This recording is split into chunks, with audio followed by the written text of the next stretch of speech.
జంతు కొవ్వు నుంచి వచ్చిన రసాయనాలతోనే నెయ్యి తయారీ ఉప ముఖ్యమంత్రి పవన్ కళ్యాణ్. మళ్ళీ వినండి జాగ్రత్తగా. జంతు కొవ్వు నుంచి వచ్చిన రసాయనాలతో తయారు చేసిన నెయ్యినే వాడారు అని చెప్పి పవన్ కళ్యాణ్ గారు స్టేట్మెంట్ ఉప ముఖ్యమంత్రి హోదాలో. ఈయన సంవత్సరం క్రితం 16 నెలల క్రితం 1,00,000 లడ్డుల్ని అయోధ్యకి జంతువుల కొవ్వుతో పంపించారని చెప్పి మాట్లాడాడు.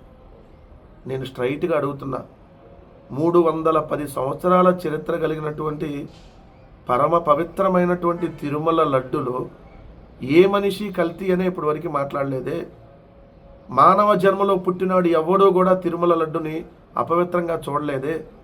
కానీ మీరు మీ రాజకీయ అవసరాల కోసం, రాజకీయ స్వార్థం కోసం జగన్మోహన్ రెడ్డి గారిని డైరెక్ట్గా ఎదుర్కొనేటటువంటి మగతనం లేక దేవుణ్ణి రాజకీయాలకు లాక్కొచ్చి దేవుడితో ఈరోజు మీరు ఆటలాడుతూ ఉన్నారే.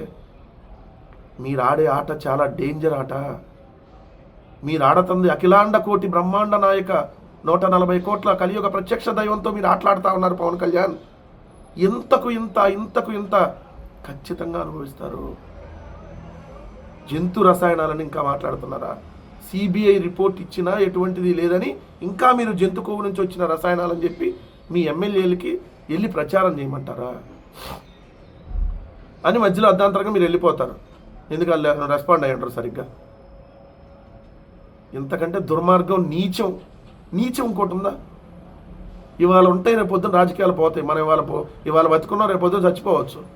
కానీ ఇంతకంటే నీచత్వం ఇంకోటి ఉండదు కదా. దేవుడు లడ్డులో ఇంకా మీరు జంతువుల రసాయనాలు అంటున్నారు.